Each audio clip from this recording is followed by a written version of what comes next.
This is the Dallas Morning News.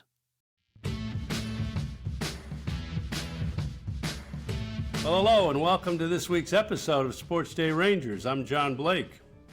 And I'm Evan Grant. And the Rangers are two-thirds of the way through their 9-game road trip to several different time zones, 3 to be exact. And they've split the first 3 games in Houston and Colorado. And starting tonight, we'll finish the road trip up with the team with the worst record in the major leagues, the Los Angeles Angels of Anaheim. Club is 24-25 as we reach the 50-game mark with the series opener in Anaheim, and just about to reach the 1/3 point of the season when they get home to face Houston. But no team has taken the AL West and run with it, John. So the Rangers sit in second place behind the A's, just, I believe, 2 games back. 1 game back as of today, but the Rangers have, they've survived with injuries. Corey Seager went on the IL this week. They're still missing Wyatt Langford and Josh Smith. And Brandon Nimmo came out of yesterday's game in Colorado with a hamstring injury, but the team has seemed to be pretty resilient to this point, and we'll talk about that in just a minute. Our guest on this week's podcast takes us back to 1996 again. It's Jerry Narron, who was the third base coach on that team that won the AL West title and would later go on to manage the Rangers in 2001 and 2002 and spend over 50 years in the game.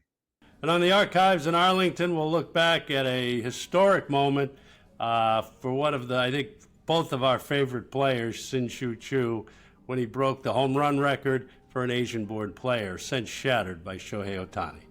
You can reach out to each of us on X with any Rangers questions or comments. I'm at Evan_P_Grant, and he is sans any underscores, just at Ranger Blake. Bottom of the 9th, bases loaded. Here comes Jimmy Dale from Baker Brothers Plumbing, AC, and Electrical. Thanks, Chuck. When your home pitches curveballs, Baker Brothers knocks it out of the park. Home run, Baker Brothers. Incredible. As the official home service partner of your Texas Rangers, we're offering $300 off a tank or tankless water heater. Another winning call. Visit callbakernow.com or dial 214-342-1171 today. Baker Brothers. Great service. So, Evan, you're kind of on assignment. You're taking a few days of respite here between series with the Astros, and but you're following the team from afar. I'm sure you witnessed the Rockies series. It just came to a conclusion on Wednesday, and interesting series. But over the last 4 games, the Rangers have scored 29 runs. They've hit over 330 in their last 3 games, and they seem to be doing it with a lineup of Andrew McCutchen and Justin Foscue and Ezekiel Duran. And all of a sudden, Jake Berger is now tied for 3rd in the American League with 33 RBIs. So what do you make of this?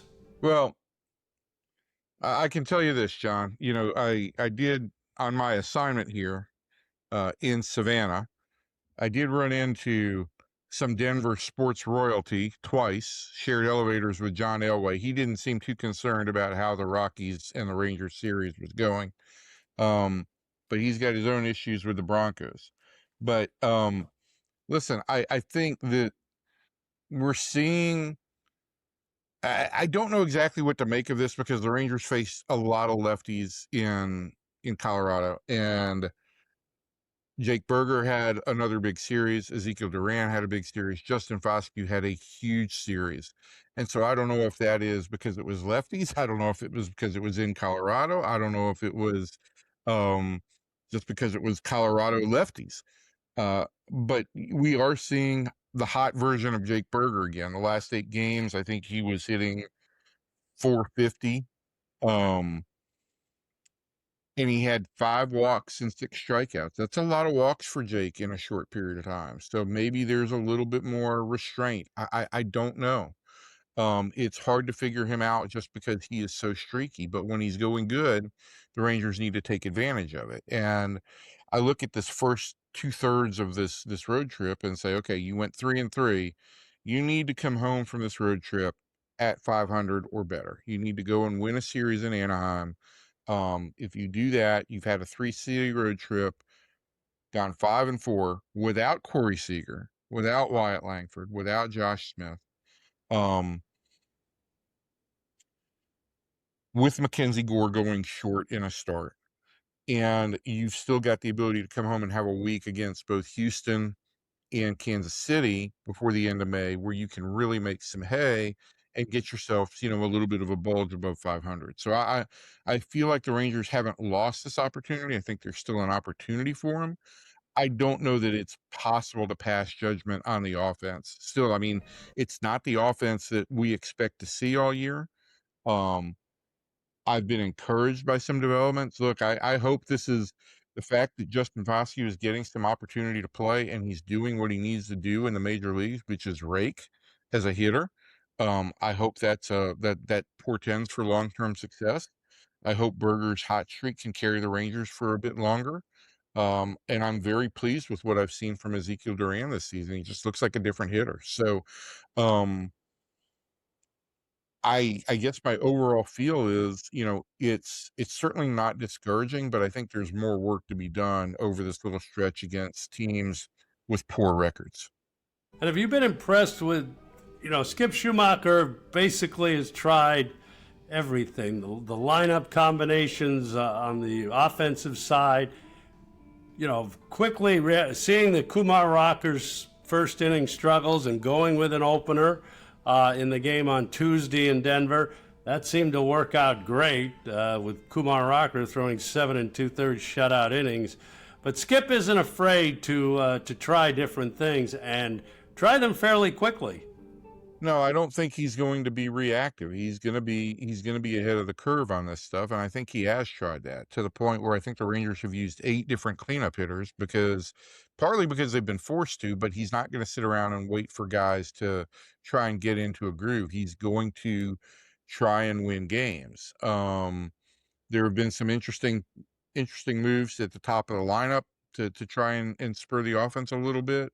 To make best use of Brandon Nimmo, since he's been the most consistent hitter all year. I do think that everything.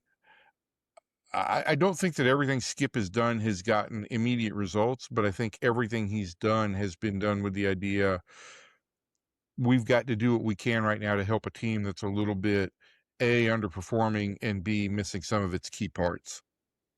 And the defense. Obviously, the loss in Denver the other night, defensive miscues by Josh Young and Ezekiel Duran played a big role in that. And Young, who is obviously, as we speak today, 4th in the American League in batting at .309, took full credit, took full responsibility for that. But it doesn't seem like it's quite. We got used to really good defense last year. And again, some of the guys who were responsible for that are no longer here. But what do you make of that? Skip came in with wanting to hit the fundamentals. And you think, they looked at, watching them early on and all the work they do, early in the day and everything, you would think they'll be able to clean that up. Yeah, I don't have a great answer for that right now on the defensive element. I do think that, there were some issues at second base early on, that Josh Smith struggled a little bit there. What's been mystifying is how bad they've been at handling pop flies. And, Josh has not played a great defensive third base. All I know is that he's aware of it and he wants to address it. And those are the things that you hope over the course of this year just get better. I don't have a real logical answer for it because Skip is a stickler for fundamentals, and I know that Corey Ragsdale works really hard with these guys, and he's really diligent, and he's a real encouraging infielding coach. But I don't know why the ball has found the Rangers in awkward positions this year, and I do think that they will. I just don't think Josh has approached the ball as cleanly as he has in the past, and I think the Rangers will work on that a little bit. Particularly for me, it feels like in charging some of those balls that they've just eaten him up, and I think the Rangers will work on that a little bit. And last for this week, I think moving to the bullpen a little bit, Jacob Latz has just been unbelievable. 2 inning saves. on Wednesday, pitching the last 2 innings, getting the win. Is this sustainable? I mean, and yeah, he had a little off, he had some time off. They'd had him down a little bit. But is this something we're going to see all year, or do you think, obviously they'd probably like to get into a situation where they had, a steady, consistent setup man in the 7th and in the 8th, and then you get the Lats in the 9th, but not the way it's working right now. No, and I think, to Jake's credit, look, I mean, he wanted to start and he built himself up as a starter, and they haven't lost that length ability. I do think it's going to be hard you're not going to ask him to go out and pitch 2 innings every time out, but I think he's now got 3 2-inning saves this year. In the last 5 years, as far back as I had looked, there's only been one season where anybody had more than 3 2-inning saves. David Bednar had 4 in 2022. It's hard to call this sustainable because I don't think you're going to ask him to do this 15 times over the course of the year. But I do think that it gives them a different level of a weapon late in games when they do have, if they've gone several games without Lats, they do have the ability to ask him to pitch 2 innings. I think they'd much prefer to have him pitch 1 inning, 2 or 3 nights occasionally in a row, rather than him not be able to pitch. Unless the starter's going to throw you a complete game or you're going to win a walkover. But yeah, I think he does add a different element there, and I think he's so eager to have a important role on this team. I don't think he cares if he pitches 1 or 2 innings. He's got the right amount of ego, right? He wants to have an important role on this team, but he doesn't care what he has to do it. Well, we'll see what happens. The Rangers are in Anaheim, are set up with the top 3 in their rotation as long as Mackenzie Gore is ready to pitch on Sunday, and we'll see tonight if Jacob deGrom can get that elusive 100th win. So, but you're right. I mean, they need to come home on this road trip with a winning record and get to 500. That would be the first thing. As this division continues to mystify and Mariners can't get it going, a lot of injuries, and the Astros, same thing. So Rangers are right there. I guess we'll see what happens here. But I don't think anybody expect it's been 500 or so for pretty much the first 2 months of the season. Right. And I'm sure that frustrates fans. And I've heard from a number of fans that are frustrated about the offense over the past 2 years. But look, I think that if this team gets above 500 by the end of May, that's an accomplishment. June is going to be a little bit of an uphill battle just because of the amount of games the Rangers play on the road. I think they're only home for 9 games. And so you want to hold your own there. But after that, you've got a July, August, and September where you've got a tremendous home field advantage. You've really cleared the hardest part of your schedule. And if the Rangers are in position, I expect to see them surge then. So we'll see what happens here, and when we talk again about the team. And for now, though, our guest this week is Jerry Narron. Has had an incredible career over 50 years in baseball. Was the starting catcher for the New York Yankees in 1979, the night after Thurman Munson died in a plane crash. And I was at that game because I was working for the Orioles. They were playing the Orioles in New York, and it was incredible. It was so moving. But a long association with the Rangers, going back to being a coach in the 90s on those division-winning teams, managed the club for a couple of years in 2001 and 2002, and then came back as a special assignment scout, and his family has a long relationship with Josh Hamilton. So we'll catch up with Jerry next.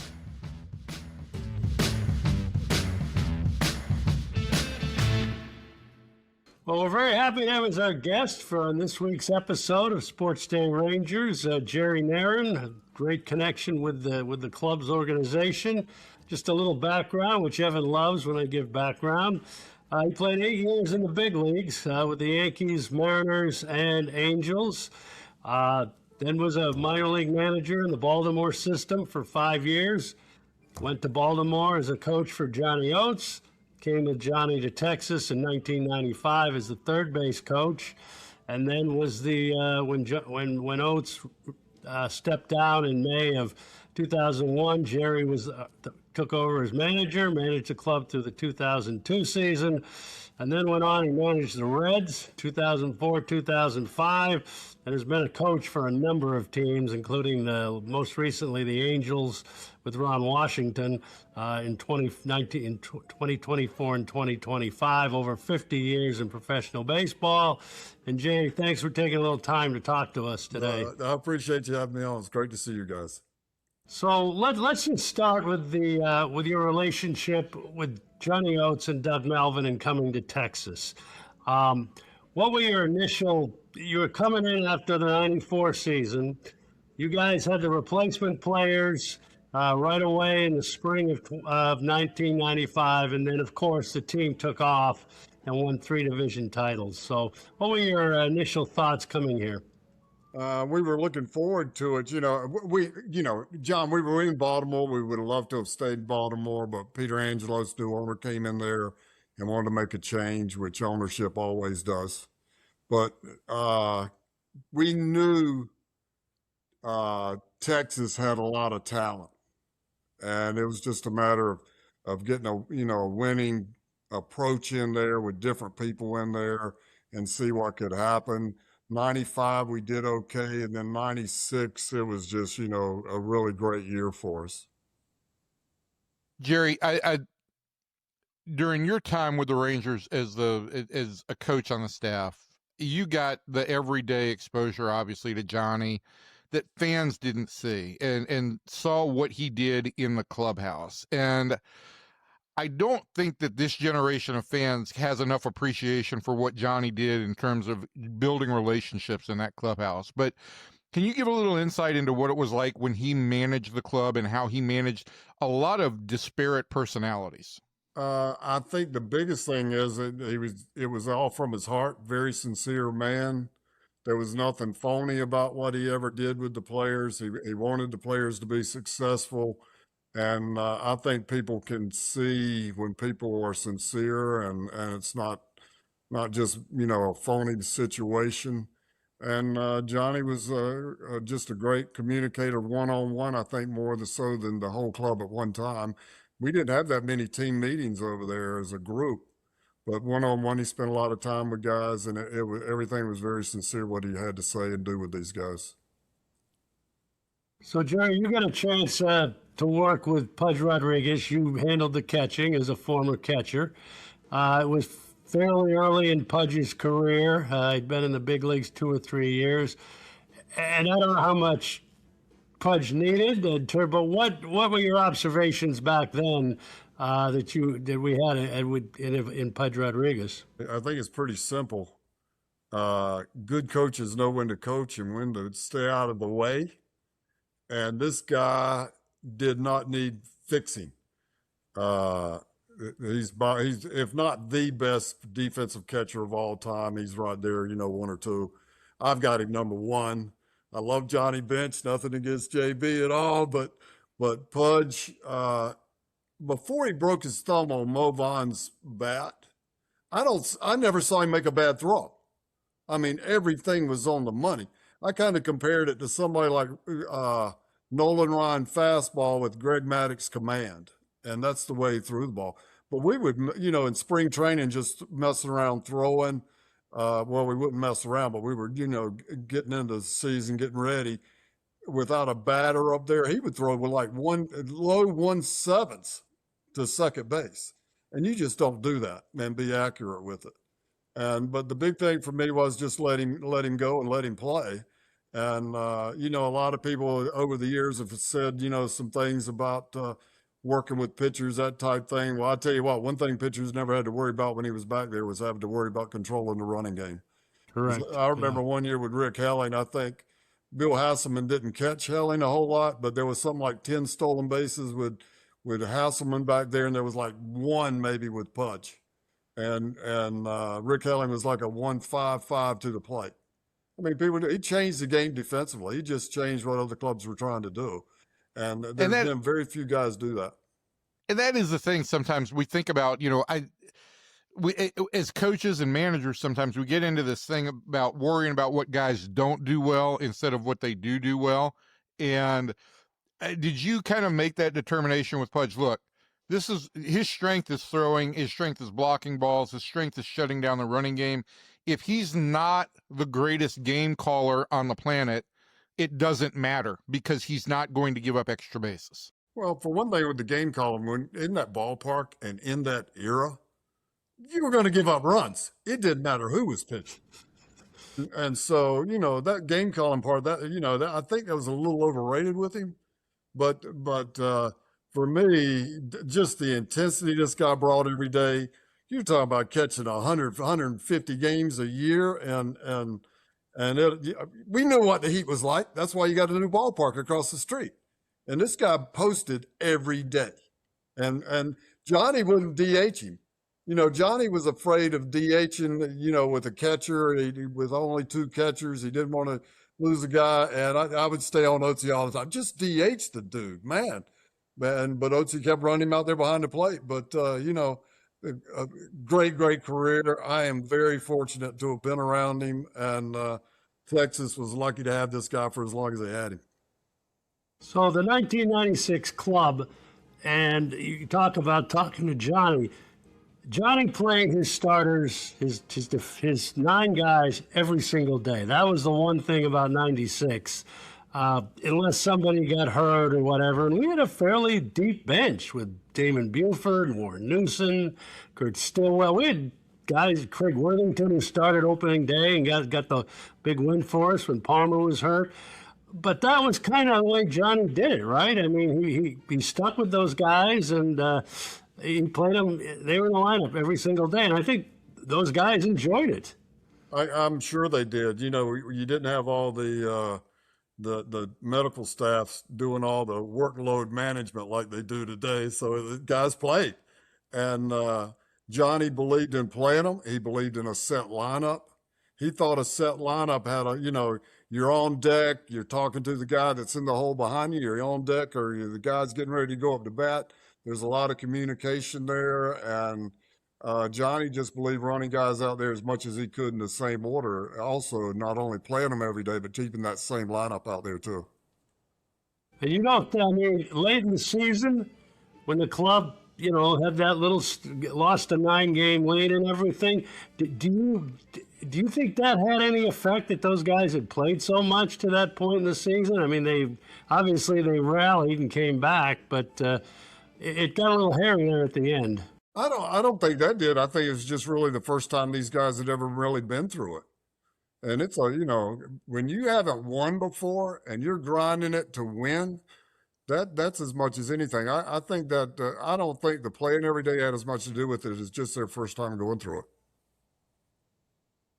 Jerry, you have been around the game 50 years. John did leave out one small detail of your career, that the night that Thurman Munson passed away in an airplane crash, you ended up being the Yankees catcher that night. So you have a long tenure in the game as both a player, coach, and a manager.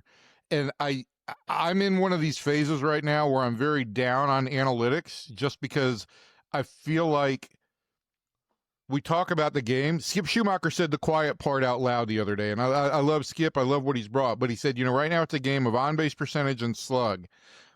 And that may be true, but it leaves out the idea of hitting. And it just feels like some of the game's basic elements are not as involved anymore. Do you feel the same? 100% agree with Skippy. One thing that people don't take into account is there are outs that can be productive, and a strikeout is not a productive out ever. And that's one part of the game that's missing. You rarely see a man on second base and nobody out, and not just trying to hit a weak ground ball to the right side, but guys used to try to drive the ball to right center or right field or deep center to try to move a guy. And you hardly ever see that today. And I think you get in the postseason where you're facing good pitching every night and you're trying to scratch and claw for every run you can get. You're not going to go up there and hit a bunch of home runs and win ball games. Yeah, that home run's going to win you a game, But you need a productive out once in a while, and you're not getting it from a lot of guys. When runs are at a premium, for sure, 100%. But put the ball. The teams aren't, they're saying a strikeout's no different than a flyout, and that's not the case every time. What stands out to you most about that 96 experience? I think from day one of spring training, things usually were a little bit different back in the 90s and before, where you would have the pitchers come in for 5 or 6, 7 days, and then the position guys would come in. Well, 95, there was no spring training for major league players. I mean, we got started late, the whole bit. 96, we had every one of our players, every position player was there before their reporting date. And that was the first time. I signed in 74. That was the first time in my career I had ever been with a club where everybody was there before their reporting date. And you could just tell something special was, gonna happen for us just on that spring training. And one last one for me in 96, you mentioned that, and I've done this a long time.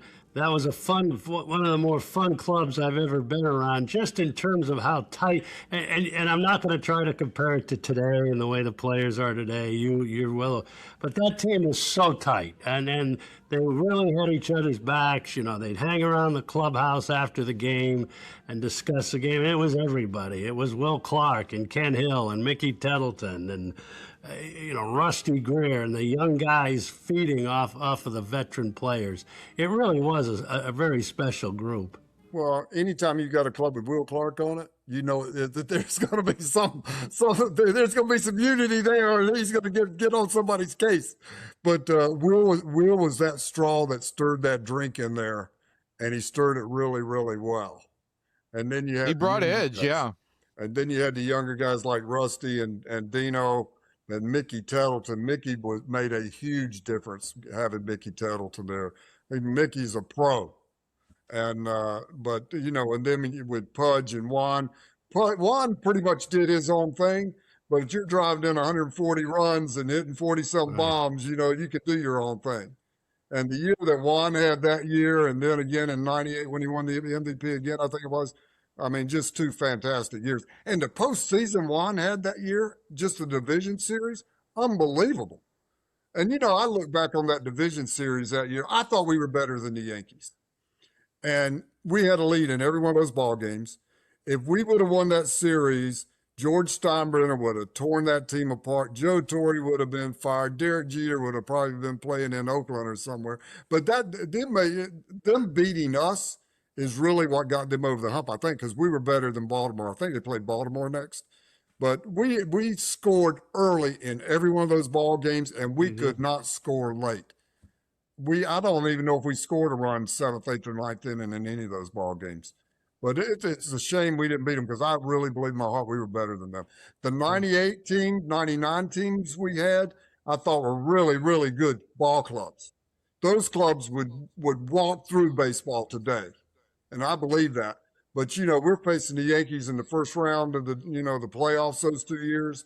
And the Yankees those 2 years may have been the best clubs of all time. They would have matched up with anybody ever in the history of the game. Jerry, I want to move forward just a little bit to your tenure as manager. And I think your tenure as manager is somewhat underappreciated, partly because the Rangers were going through a rather transient time where they weren't sure whether they wanted to rebuild or what they wanted to restock or what they were doing. And Alex Rodriguez was at the center of all of that. But I remember the spring of 2002, your 1 year here as the manager from start to finish. Just what a strong presence you had with Michael Young. In particular, I believe there was a day where you chewed him out on the field and basically chased him off the field at spring training, but you also fought very hard for Michael Young's place in the organization. What did you see in Michael? Why were you hard on him? And what was your goal there? I knew how good this guy could be, and I did not want to see him do anything by just going through the motions. And what you're talking about, it was a bunt. And he half-assed it, and I didn't like it. And it was because I liked this guy so much. I really thought this guy could play. And I had put my rear end out there saying this guy is a major league player. I had the opportunity to see Michael the year before in 01 when we brought him up.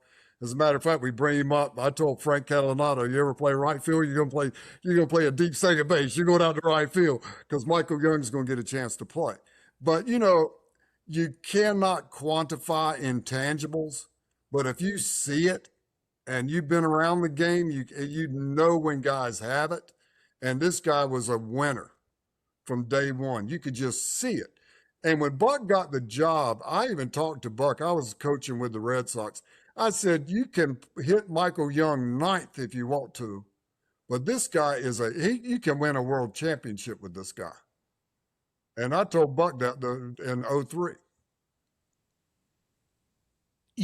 Michael has, I think one other thing that gets kind of overlooked now is that, Michael moved to shortstop in 04 and then eventually third base.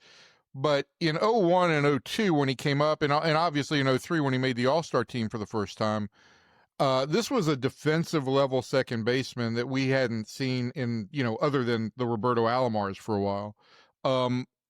He has, I believe Michael has some belief that his Hall of Fame case would have been stronger if he'd remained at second base his whole career. Oh, Agree absolutely. or disagree? And, with Robbie Alomar around, he may not have won some gold gloves, but he would have gotten a lot of votes he was a gold glover. I mean, with Robbie's, kind of like Pudge is behind the plate. That's what I think of Robbie Alomar.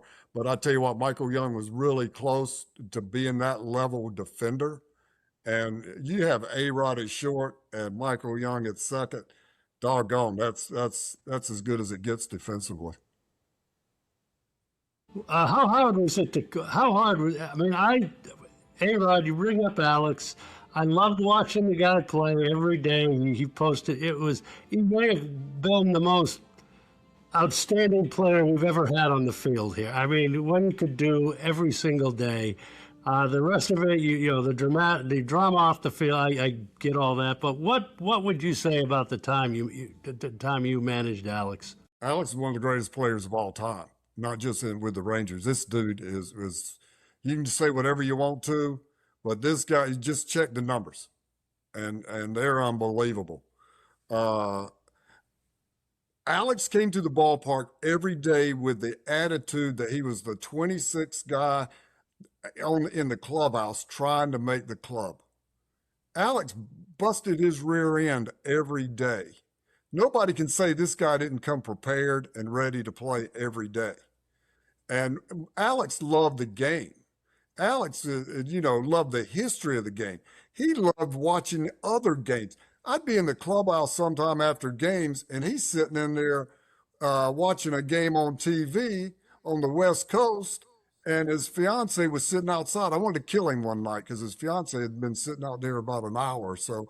But he was in there. There was a game on TV. He was watching it. But, you can say whatever you want to. You can hate the dude if you want to. The fans, he's as polarizing a player he's probably ever been.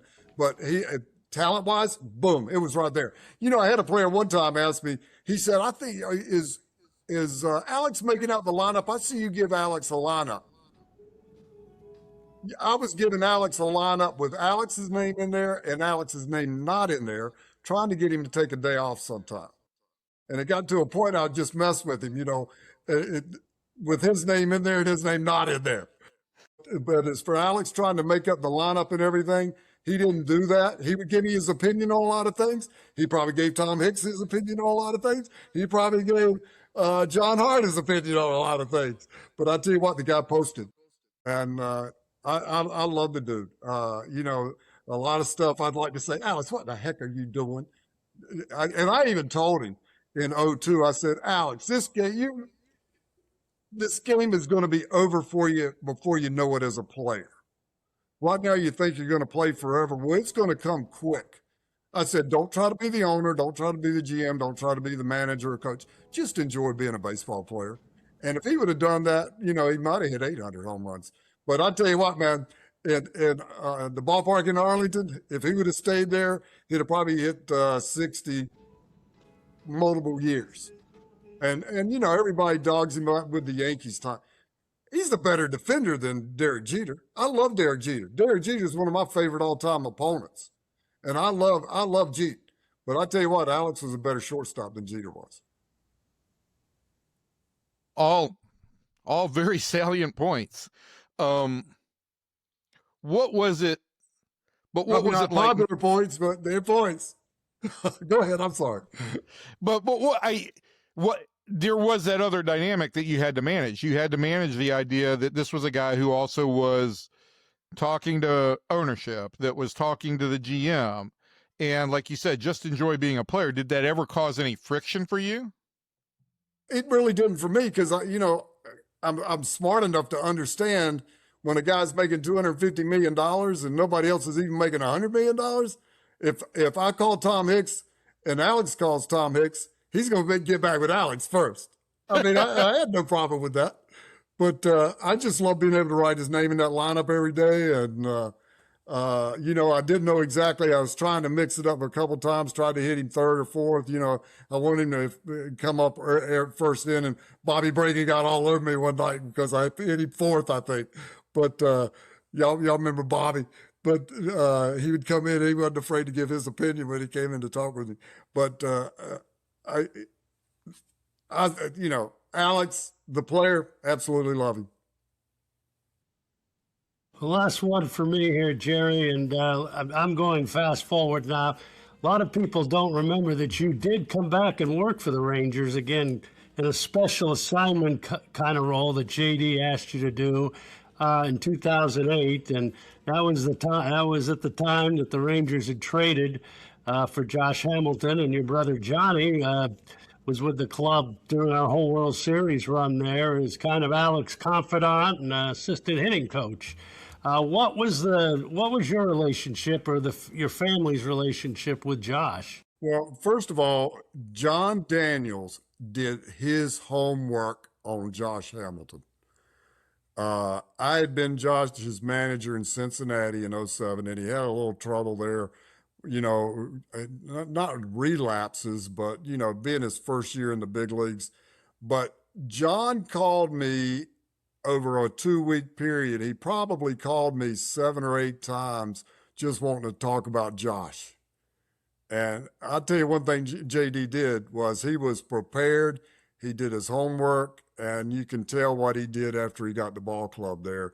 I don't know. I just thought what JD did, I could tell there was going to be something special happen there over the next few years. My special assistant part of it, I wish I would have done more. I wish I would have been involved more. That was probably my fault as much as anything, but I would have gone to the minor leagues for them. I'd have done whatever they wanted me to do. It wouldn't have mattered. I did want to be, I had a son in high school at the time, and I wanted to stay home as much with him as I could. But I did go to spring training, and we'd come in once or twice a year or whatever. But I was impressed with JD before I ever knew JD with what he did with Josh Hamilton, the homework that he did.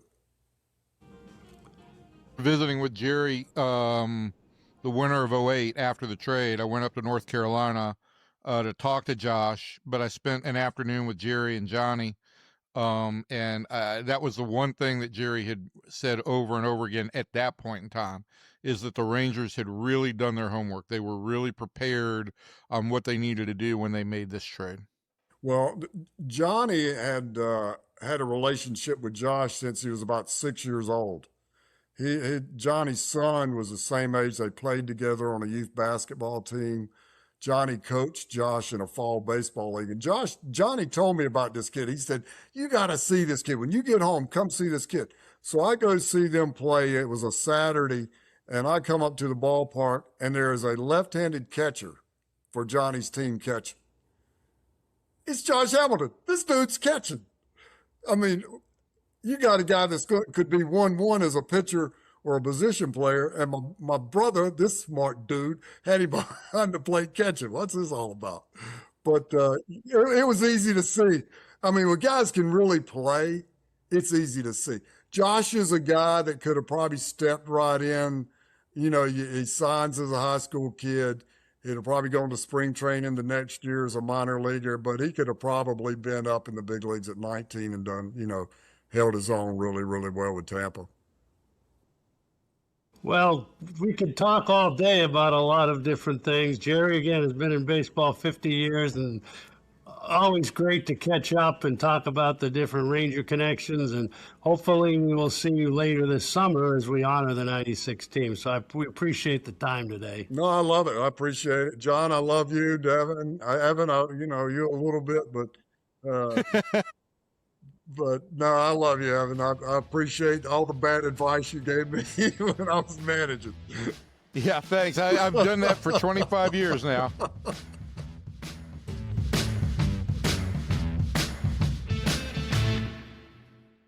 Well, just an amazing conversation with Jerry Narron. And again, he touches a lot of Ranger buttons over the years, and always good to catch up with him.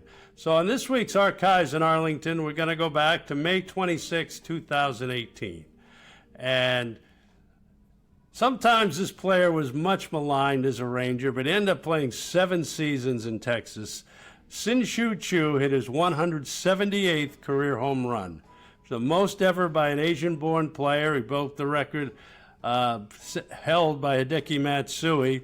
As the Rangers it was a walk-off actually, a walk-off win for the Rangers. They beat the Royals in 10 innings, 4-3.